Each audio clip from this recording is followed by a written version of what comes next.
Hello, planet Earth. Hi. Happy 420. Welcome to my YouTube channel. We're at IDK, my BFF Jill, 730.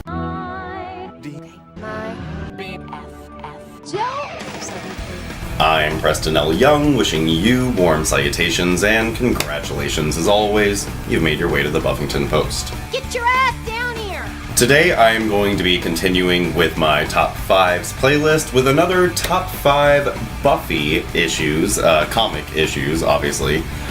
This time for Season 9. Take a look around, there's a lot to see. And so I'd like to invite you all to reach into your super gay Buffy bag and pull out your Fred glasses, and of course, your favorite issues of Buffy the Vampire Slayer Season 9. Because today I'm going to go over my top 5 and some honorable mentions, and I encourage you to do the same as well in the comment section down below. And so without further ado, here we go. Now watch me. These are a few of my favorite things. When the dog bites, when the bee stings, when I'm feeling sad, I simply remember my favorite things, and then I don't feel so bad. Alright, so there are only 25 issues of Buffy Season 9, okay? I mean, technically, if you count in the Willow Wonderland book and the Spike A Dark Place book, you end up with 35 because they kind of count into it, but they also count into Angel and Faith Season 9, and so it's like, where do you draw the line? And so where I drew the line was, I'm not including Willow Wonderland or Spike A Dark Place in this because I feel like they very much are their own books, even though they kind of are part of the grander whole. And the really beautiful thing about Season 9, like, I'm gonna do Angel and Faith Season 9 next, spoiler alert. But the really wonderful thing about Season 9 is that even though you have technically 4 books, it all really does feel like one complete season. With the exception of this one issue of Angel and Faith Season 9, I think it's like issue number 5 maybe, where when Harmony is involved in Angel and Faith Season 9 story, the Zompires seem to take on a very different kind of state of being. It might, you know what, it might just be because that they're all like English and stiff upper lippy. Maybe that's why the Zompires over in England are less like feral. Maybe they're just more stately after all. I think I just solved that whole situation with why the Zompires are so like lethargic and just like straight up zombies, whereas in San Francisco, the Zompires are like, whoop-de-doo, we're fucking Zompires. So maybe it's just because they're so British. Your terms are acceptable. But anyway, there are only 25 issues of Buffy the Vampire Slayer Season 9 proper, and I actually picked out the same number of honorable mentions for Season 9, which means I only chose like 9 issues that I thought were like super remarkable above the rest, which kind of like made me a little bit sad because in Season 8, like, I had 4 issues that I feel like, oh, I should really make these my honorable mentions, but Season 8, I feel like, is a much stronger season for Buffy proper.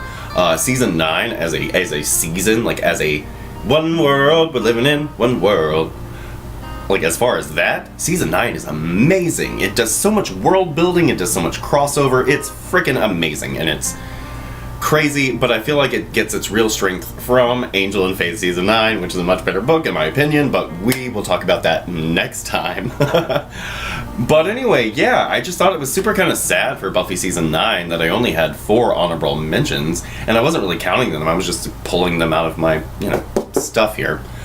So, whatever. Anyway, let's get into our first honorable mention. It is, oh, and my honorable mentions are in no particular order. It's a whole thing, but they're all like on a level for me.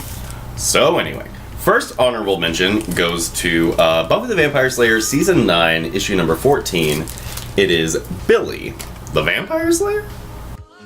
So I really like this issue, and I like it because it's a good issue, but if I'm gonna be honest, I like it for the extra textual stuff. Like, Buffy has a huge gay fan base. In the Buffy the Vampire Slayer Facebook page today, like, there's this Facebook group, Buffy the Vampire Slayer, whatever, and somebody was like, hey, am I the only straight guy here? And a bunch of these straight guys were like, oh, I love Buffy too, I'm straight. But the fact of the matter is, like, a lot of us are gay. Like, spoiler alert, a lot of gay guys like Buffy, and I think it speaks to us on a level, but that's a whole other thing. And so, extra textually, I do like that Buffy is finally owning and kind of fessing up to the fact that it has a huge gay fan base, and like, it's time to serve us by like saying, you're slayers too, it's not just the women. And I talk about this all in my Billy the Vampire Slayer issue number 15, part 2, which you should definitely check out that video, because I feel like I really got into like why Billy is important, because Billy is not only a gay guy, which obviously like Jane Espenson is all about, and the property just can't ignore the fact that there are these like massive gay fans out there for the books and for the show, obviously.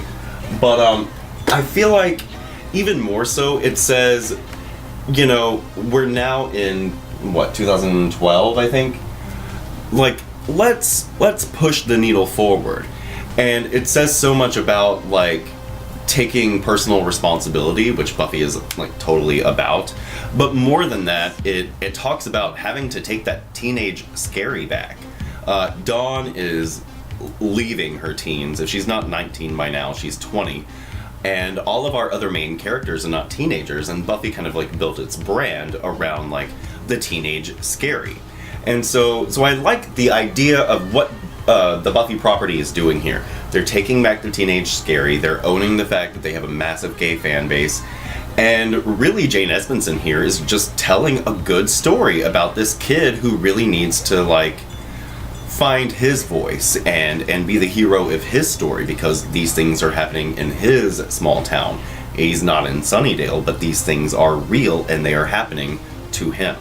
And like Jane Espenson, what she does in her special place in the Buffyverse is she writes really great kind of one-off episodes. Like, not to diminish what Jane Espenson does, but where she really works is not something that's super plot heavy for the season arc. She dabbles in that and she plays with that really well when she does it, but for the most part, where Jane Espenson shines is in these kind of character episodes, and they're usually comedic in nature, but overall they really do talk about what's going on for characters, and usually basically an individual character, and that's where this really does shine, because Jane Espenson paints a really clear picture of Billy and his life and his understanding of what it is to be a Slayer, and it all really evolves very naturally. I like the idea that the Zompires are a global epidemic. We're finally dealing with the fact that Buffy's only in one space and she's kind of confined to that space. And she doesn't necessarily have to be, but after she did all of her globe-trotting last season, it was kind of like, bring it back to basics, the whole nine. But we do get a very clear picture of what the rest of the world is like, especially for an individual character. And his particular world is constructed so well, and again, organically, that I think this issue is important for the season. And it's also just a great example of the larger Buffyverse and what we can do with the Buffy comic books. Like, the entirety of the Buffyverse is up for grabs. Like, you can just explore any one person in this crazy world, and because it's our world, but it's also kind of like skewed, you can really appreciate those characters and their understandings of the world that they're in, if that makes sense. And so, one of my honorable mentions was definitely Billy the Vampire Slayer Part 1. Alright, so another honorable mention we have is Buffy the Vampire Slayer Season 9, issue number 19. It is Welcome to the Team Part 4. So I mostly chose this issue just because it's so memorable.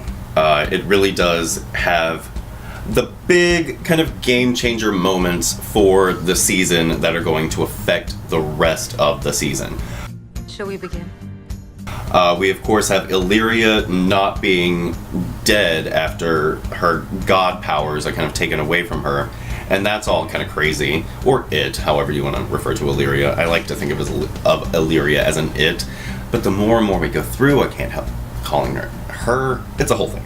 But anyway, so we have this really interesting thing with like the girl with the balloon and all that good stuff, and like how Illyria exists somehow without its power, which is this whole like thing that's never really solved. And like especially with like what we have in season 10 going on with Illyria, it's never really explained or solved, so what the heck ever. We famously have them not being able to get Dawn back into the Buffy bot. We have what's her name? Anahid. She comes clean to Billy about like, hey, I was a Slayer this whole time. I've been kind of like laying low, keeping everything going for Buffy. We have them feeling super bad about the fact that Dowling ends up all in the hospital. It's a whole thing. We've got Buffy. She's been off like la-ti-dying with Ko and Illyria, and the punchline is like, we have problems with Dawn. And this is the issue where Buffy finds out, like, oh shit, there are these real problems with Dawn. And the way that it affects Buffy and Xander and their relationship, like, leaving Dawn out of it, which is this whole, like, big thing, like, let's not lose Dawn, because that's Buffy's only, like, real family now, right? So, like, leaving all of that aside, we have that relationship with Buffy and Xander really coming to blows. Buffy, she, of course, destroyed the Seed of Wonder, and Xander's lashing out at her, saying, like Willow has been saying since before she left, it's your fault. And Xander was the place where we could go. Like, Spike is kind of that place, but now he's gone in his A Dark Place bullshit. And Xander was that place where we could go and feel good about our decisions, because, you know, Xander's the one going around saying, what would Buffy do? And for him to turn on Buffy that way, it really does give him something more. And, you know, he loves Buffy, but he's in love with Dawn. He's in love with her, and he doesn't want to see her die. And now he's seeing that because of Buffy's actions, his world is getting worse. His world at this point kind of is Dawn, and she's disappearing from reality. And I really like what this issue rather does for that relationship with Buffy and Xander, because they're never really going to be exactly the same after this. This is something that I think the book does really well, which is you never quite know after this whether or not Xander will turn on Buffy. And now the really, really important thing is we find out like what Simone has been up to this whole time.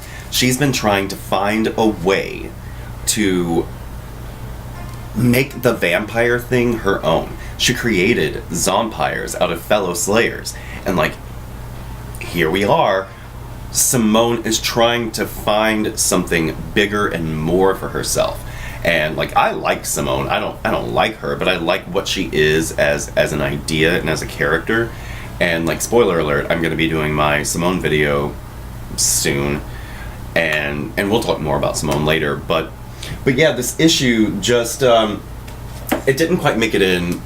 Like, honestly, to me, the really later part of season 9 just, it doesn't hold as much emotional weight as I feel like it really wants to, because I feel like what was going on in the early half of the season was just so different and so fresh, and I wish that they had kind of stayed there.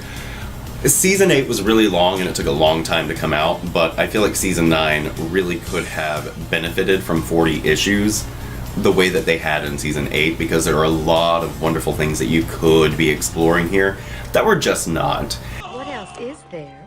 Why, the whole world for one. Darling, take a look around. There's a lot to see. And even though I really like this issue, it just doesn't... There's something wrong with the latter portion of Season 9, and it's hard to put your finger on, but you can feel it. It's a whole thing. But anyway, honorable mention for Welcome to the Team, Part 4, number 19. Alright, so another honorable mention is right after it, and it's number 20, The Watcher. The Watcher is just super interesting because Buffy and Xander, they just had this really big falling out and this great big disagreement between the two of them, and we pick up here and they're not talking to one another, And like as soon as Xander is out of the picture, Willow like wham bam poofs back into reality, and she's gonna like fix Dawn or whatever. And Xander makes this deal with Simone and Severin that he will help them achieve their goals because, you know, it's a you scratch my back, etc. situation. And we don't have very many issues of any of the Buffyverse comics up to this point. We do in season 10 a little bit, but a lot of that comes from the fact that Nicholas Brendan is like co-writing, which is the whole thing, but whatever. But we don't have a lot of season 8 or season 9 comics that are really focusing on Xander and where he fits into this whole thing. We pick up with him and we deal with him a lot in season 8, but in season 9 he kind of gets the shaft. And here we really get to go back to Xander and say, you know, what's important to you? Are you willing to make a deal with the devil to betray Buffy if it means that Dawn would live? And, you know, that's something that Buffy herself has had to deal with in the past, and she admitted in season 7 that she would in fact let Dawn die to save the world if that were the only choice. And so here we've got Carl Moline here. He's doing the art, and he always does a very, very like interesting interpretation of the characters. They look very sharp and streamlined, but at the same time warm, which is something you can't always get from a comic book artist, which I really appreciate from Moline. But on top of that, we just have a bigger sense of weight around Dawn and around Simone and Severin because it is Xander. And so for that, I feel like this really does hit, but it's not one of my favorites. But anyway, it's number 20, The Watcher. Alright, and so my last honorable mention, I don't know what happened to my actual like comic book of this, and so I only have the trade. It's The Core Part 3. It's number 23, I guess. Yeah. So this The Core is fine. It again, I feel like the end of season 9 wants to emotionally work a lot more than it really does pay off and work. But I do like The Core. I think it's exciting. I think it's fun at the very least. And in this one, I chose part 3 because it's the most interesting of them. We've still got Simone, and we see the transition in this particular issue of Simone from crazy renegade vampire slayer to actual crazy pure vampire, which is very fun. It's very fun. And we've got like Dawn actually disappearing, and the conversation between Spike and Xander, and then Xander and Dawn, just it really like moves me every time I get to that part, because I love that Spike, even though he and Xander have never truly liked one another, I love that Spike is such a good like man that he goes that extra step to say, homegirl is about to not be here anymore, and I thought you would like to say something to her and like be with her in her last moments.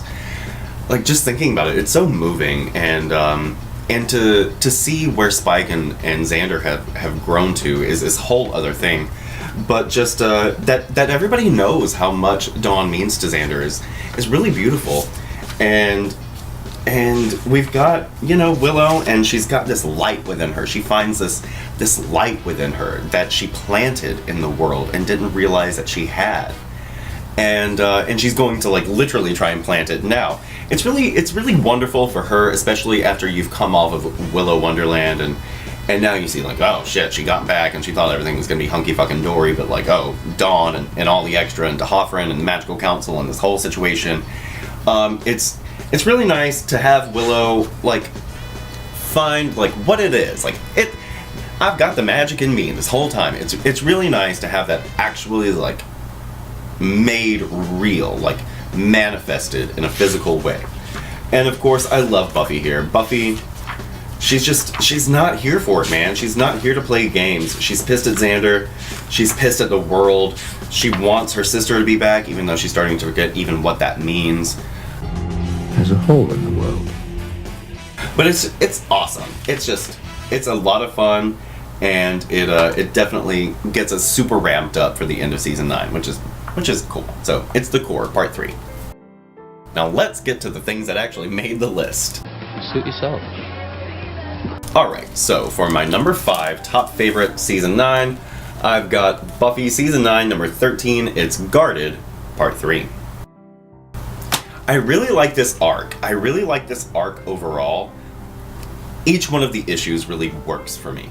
And here in the conclusion, it's really cool. It's so much fun because we mirror what Buffy did at the end of season 8 by destroying the thing that gave her something special and gave the world something special. And that's what Theo is doing here with Tin Can, of course, but even more than that, we have something really awesome, in my opinion. I love when Kennedy is criticizing Buffy for the way that she has let this situation go down, and she basically tells Buffy that she's the reason that Giles died, that she couldn't save Giles. And it pisses Buffy off so much that she punches Kennedy right in the face. But like, fact of the matter is, everything that Kennedy does in this arc, everything that she says to Buffy is pretty much true. And even if it's not true, it's not the true, even if it's not Buffy's truth, it has merit. And it's something that Buffy really needs to hear, because she had Willow in her ear the whole time, and then Spike up and left her. And now, like, let's get back to the real world. And I really like this about this whole arc, but definitely the conclusion. It really works for me. And by the end, Buffy says, like, where it really works is by the end, Kennedy hands Buffy a shit ton of money. And Buffy says, I'm taking this money, but I'm not coming back. I'm the vampire slayer. Like, I'm the slayer. And I love that Buffy gets to play around in Kennedy's kind of corporate world. She gets to play around in what you would call the legitimate human world. She gets to, again, play around in there, but that's not for Buffy to live in. She doesn't get to live there ever. And by the end, her going through this experience and seeing that this human man had to do the exact same thing that she did, it reminds her, like, oh yeah, there are people out here doing what they need to do, and I'm fucking one of them, and what she needs to do is be herself and be the Slayer. And that's something that Buffy always thinks she's kind of gotten away from, but it's something that she never really gets away from. And this whole arc, and this issue in particular, just really underlines that whole idea, and that's why it's my number 5, because I really like comic book Kennedy. I like what she does for Buffy, and at the end of the day, it's Kennedy who convinces Buffy that, like, what you're doing is right for you, but what I'm doing needs to be something else, and that's why I really like this. So it's Guarded, part 3, number 13. Alright, so for my number 4, I've got Buffy the Vampire Slayer season 9, issue number 10. It's A Part of Me, part 3. I've told you guys before, I'm a Buffy apologist. I'm a Buffy, the pregnant barista robot apologist. I really like the Buffy robot stuff. It really gets me. I like it. And here we of course have like the big knockdown drag out between Simone and robot Buffy and real Buffy and like Spike and Andrew and the bugs. It's a whole thing like this. It's action packed. It's fun, but it's also very personal. The idea that the blank Buffy and the real Buffy body was able to be brainwashed by Simone says so much about like how people can just be brainwashed and glom on to a very strong idea, but not really think that idea through.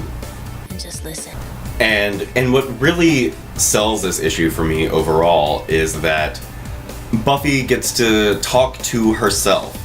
She has this blank Buffy in her body, and they get to really talk about what it means to be yourself and to be an individual and be a person, and Buffy thought about just letting the blank Buffy in her body go out and live a life because it's a life that she'll never get to live, but like the blank Buffy tells her, if I were just gonna go out and live this 9-to-5 life, I still wouldn't be fulfilled, because the whole time that I was living this life, I felt like there was something missing. And now, like, I know that I'm supposed to be the Slayer. And so basically Buffy is telling herself, girl, go be the Slayer.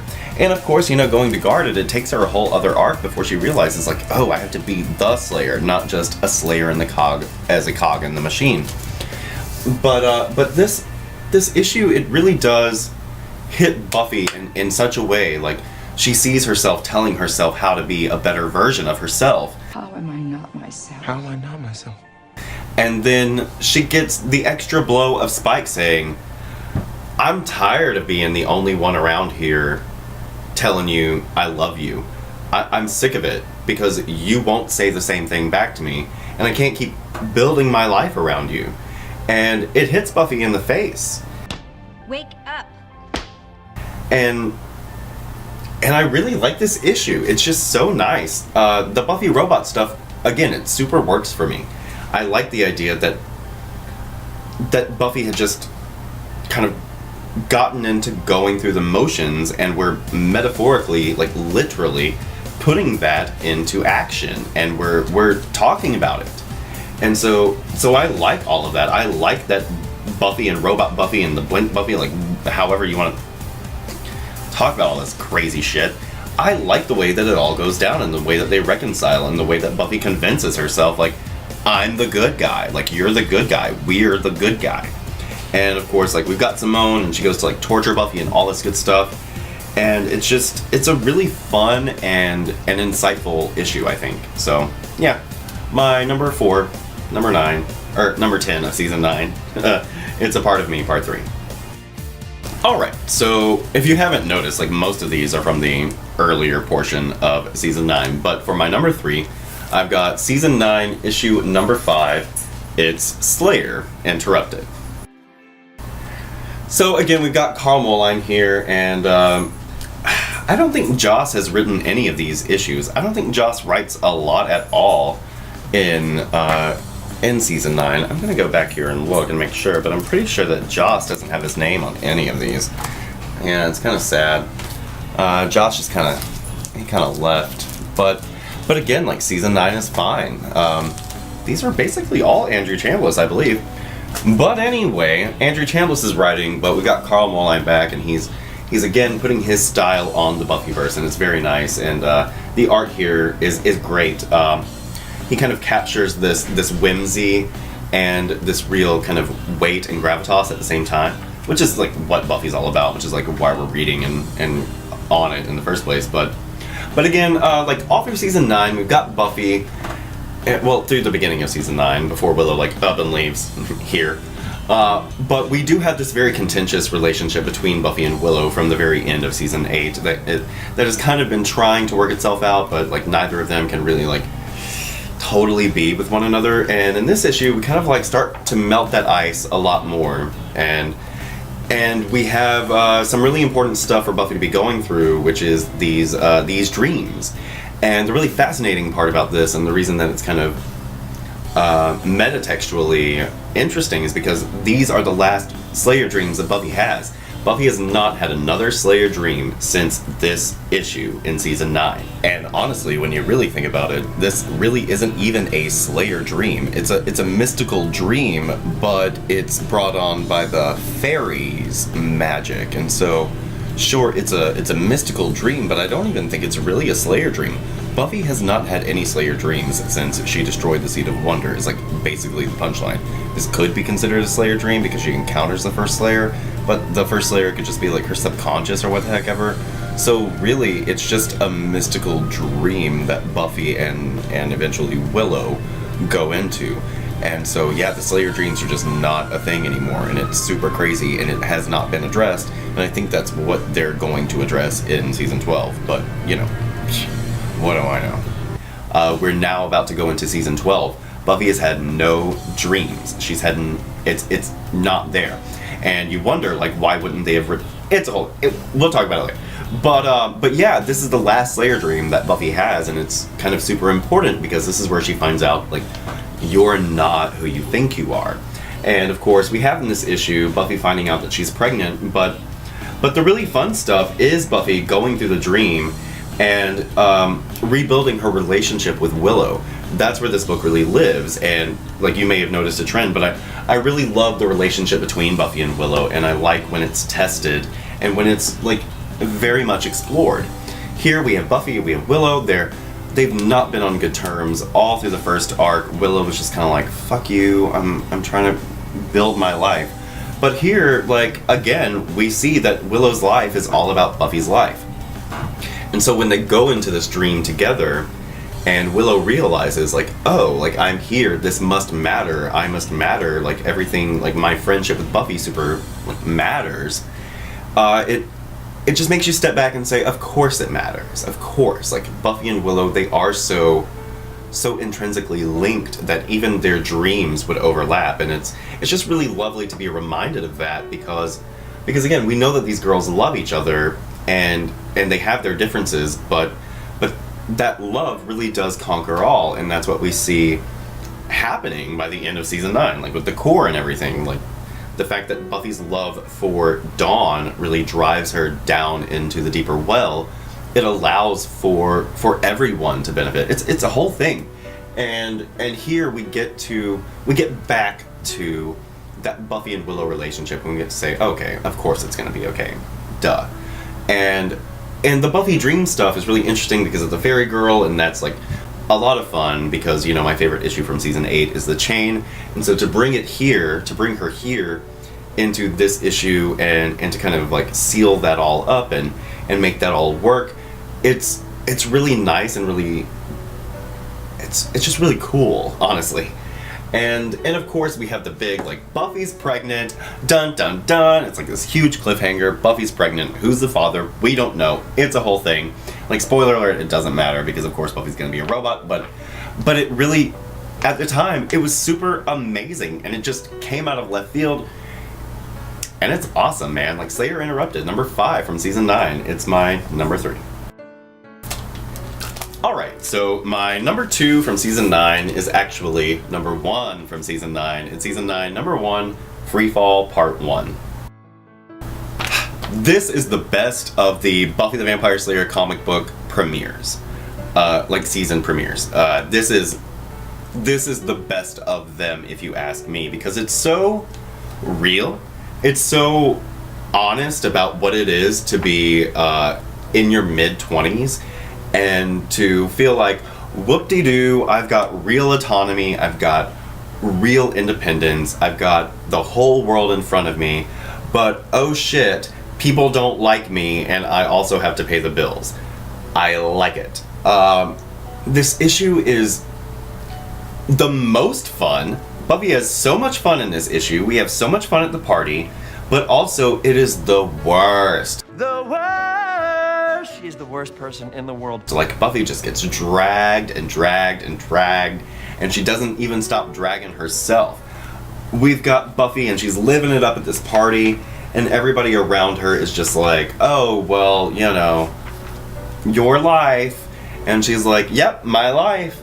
And we have this intimate moment with Riley where he sees that she's just trying to distract herself, and she won't be honest with herself for a moment, and that's kind of what this is about overall. It's about all of these people around Buffy saying, this happened, and Buffy's like, yeah, I know, it happened, let's move on.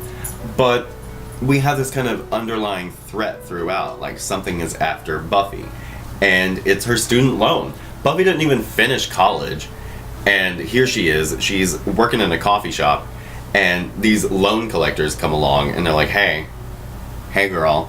And we get this like, well, that's an issue too, but yeah, we have this idea that Buffy actually has to live a real life, and that's what her being hungover is all about. And we'll find out later, of course, that she's a robot. And yeah, the idea of Buffy spending the majority of this issue so hungover is kind of, I think, meta storytelling for the fact that we as the audience are just really hungover and tired from all of the fun that we had in season 8. Like, sure, it was a lot of fun, but like, this is the price we're paying. Like, Buffy's a fucking robot now, and she just feels like shit about herself. And so I enjoy all of that, and the writing is so smart and snappy, and we're basically setting up all of the major things for season 9. We've got Buffy dealing with money issues. We've got the mystery of Ko escaping from his magical prison. We've got the underlying threat of Simone coming in to like take her over, and we've got Dawn. The fact that Xander and Buffy are talking about Dawn and how Dawn doesn't have to know. And you know what's a great way for Dawn not to have to know anything? If she doesn't fucking exist. I'll be good. So Freefall Part 1 is just, it's really nice. It's a great way to come back to these characters, but also feel like things still aren't right between our characters. And this really does set up the different dynamics between all of our characters and how they work together and don't work together and what they need to overcome and get back to at the same time by the end of the season. And so it really is just very well done, and I love the cover. It's so Buffy. It's probably going to be my freaking thumbnail for this video. It's so Buffy, and again, what this really does hit on is the loneliness that Buffy feels. She's hungover, and she's having to walk through her life and realize that all of these other people are moving on with their lives, and it feels like she like, thinks she is, but really she's just totally lost, and she feels all alone. And that's where Buffy really shines, is when she feels that loneliness and when she feels the weight of her world on her. And so yeah, that's why I love it. It's Freefall Part 1, number 1. Alright, and so for my number 1, I've got Buffy the Vampire Slayer Season 9, issue number 6. It's On Your Own, Part 1. I love this issue. I love everything going on in it. I love how vulnerable and, again, alone Buffy feels. And at the same time, she's got people around her saying, "You're not alone." And she feels lonelier than ever. And what she gets to in this issue is she says, it's because something's not right with me. My life is not together. You know, she just found out that she was pregnant, and she goes to her sister, and her sister says, "We're gonna work this out." And she goes to Robin, and what I really love about this book is what's going on with Robin and the flashback that we get to Nikki. Something that I feel like the Buffy books, season 8 and onward, didn't do enough was to explore these other Slayers out in the world. And I realized that, like, they had their Tales of the Slayers comic books back in the day before season 8 even came out, but I feel like they just really missed an opportunity to really talk about the other Slayers, whether they be out there in the world today because there are so frickin' many of them, which is the whole thing, or the ones from the past. And this book really takes an opportunity to deal with the past and to tell Nikki's story, not in full, but the part that really matters to us, which is the part that pertains to Robin. Nikki's story and what she goes through and how that affects Robin and how that thereby affects Buffy and informs her decision. It's really lovely, and it's something that we don't really do enough of in the Buffyverse, which is just sit down and talk to people for a change. And now, of course, when she's talking to Robin, it's all like action-packed with the flashbacks and whatnot. But really, this whole issue is about the relationship between Buffy and Spike, and the relationship between Buffy and herself. Again, like, everybody is always kind of trying to find themselves in the Buffyverse, which is like a whole thing about like real life. Spoiler alert. But in season 9 particularly, everybody is trying to really like get back to themselves and figure out, who am I and where do I fit in this new world that we've all created for ourselves, or like more specifically that Buffy randomly fucked us into. And so in this issue we have Buffy. She's dealing with this idea of, do I keep this baby or do I abort this baby? And by the end we have Buffy, of course, saying, I need to get back to myself before I try and bring someone else into this. And like, say what you will about the abortion thing, and like, you can say that it doesn't weigh anything because she's a robot, but at the end of the day, she doesn't know that she's a robot. Like, this really hurts Buffy, and this really weighs on her in a fundamental way. And I think the absence of Giles is so important here, because he would be the person that she would, of course, go to for the answers about what to do with her life. And you know, he's totally dead, and that's why we're all like fucked over, because Giles had to die. You can't leave me. I can't do this alone. And so I like what this issue has to say about, again, Buffy's loneliness and her lack thereof. There are all of these people around her saying, I'm here for you, I'm with you, I can't make this decision for you, but I'll support you. Buffy has all of the support in her life, and of course, like, Willow, she's gone, but everybody else is still there for her. And I really like what this issue has to say about the relationship between Buffy and Spike, and how much, even if she can't love him the way that she would like to, she has real love for him, and that relationship that they've built with one another has really grown and evolved in ways that it's just fascinating to watch. And I like how Spike is so supportive of her, but within the next few issues he'll realize that it's a one-way street. Like, Buffy isn't willing to support Spike the way that he's willing to support her. She may respect him, she may like him, she may even love him, but she's still in It's All About Buffy world, and she's only starting to find out that she's not even her damn self, and so she needs to like figure out like what Buffy world truly is. Is Buffy Summers here tonight? And I think that's what I really like about this book is Buffy is so overwhelmed. She's so overwhelmed, and Robin really gives her something. He gives her this hope, but that hope can't last. That hope can't last. Like, we don't get what we want in the Buffyverse. But at the end of the day, like, Spike is going to be with Buffy and help her through whatever it is that, you know, she's going through. Even if she can't run away with him and give him this fairy tale ending that he wanted, he's still willing to support her and be there for her. And it's really lovely just because of where we end the season with Spike, and how he's there with Dawn, and how he respects Xander and his relationship to Dawn enough to reach out to him. And so I think Spike is really like one of the better parts of season 9, even though I don't like his book, and he really doesn't do much in the end. He doesn't really have anything solid to really like contribute to the fight. He really is there as support, because he does have these connections to these characters, and he does love them. They matter to him. And I think this is the issue where we see that that's okay, because Buffy implicitly trusts him, and he's willing to set himself aside for the time being to be what she wants him to be, or what she needs for him to be. So that's really lovely, and I just really love this issue a lot because of the Nikki stuff, and I love seeing more about Nikki and Robin. I think that whole dynamic's very fascinating. But I love sad Buffy, and I love the complicated relationship between her and Spike. I think it's really fascinating, and I think this issue really captures it, especially with Spike and Dowling kind of like looking through his bullshit and seeing like, I got you, man. I see you're all hung up on the Slayer, and you need to like just be honest with yourself. I really like everything that's going on in this issue, and it's so, it gets me every time. It's the best issue of season 9, I think. So, yeah, it's On Your Own, part 1, number 6.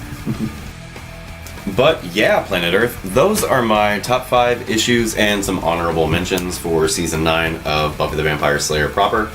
We will be doing season 9 of Angel and Faith next, and before we get into season 10 for either of them, I really need to cover the first like 6 or 7 issues of season 10 for each book, because I didn't do those yet, so we'll get to that. But anyway, let me know what your top 5 favorite issues are for season 9, and let me know what you thought of my choices in the comment section down below. I'm Preston L. Young, and you can come right back here to the Buffyngton Post anytime for Buffy the Vampire Slayer reviews, Angel and Faith reviews, Buffyverse discussions on the other Slayers, and more. Some more top 5 videos coming. I've got Westworld Season 2 reviews. That'll be on the way as soon as Westworld Season 2 wants to get here on Sunday. Like, come on now. I hope you're having a great 2018 so far, everybody. Have yourself a great day today, and we'll see you next time. Bye. Have a nice day. Don't get killed. Come in. Come in. Come into my world. I've got to show you. Come into my bed. I've got to know you. My BFF.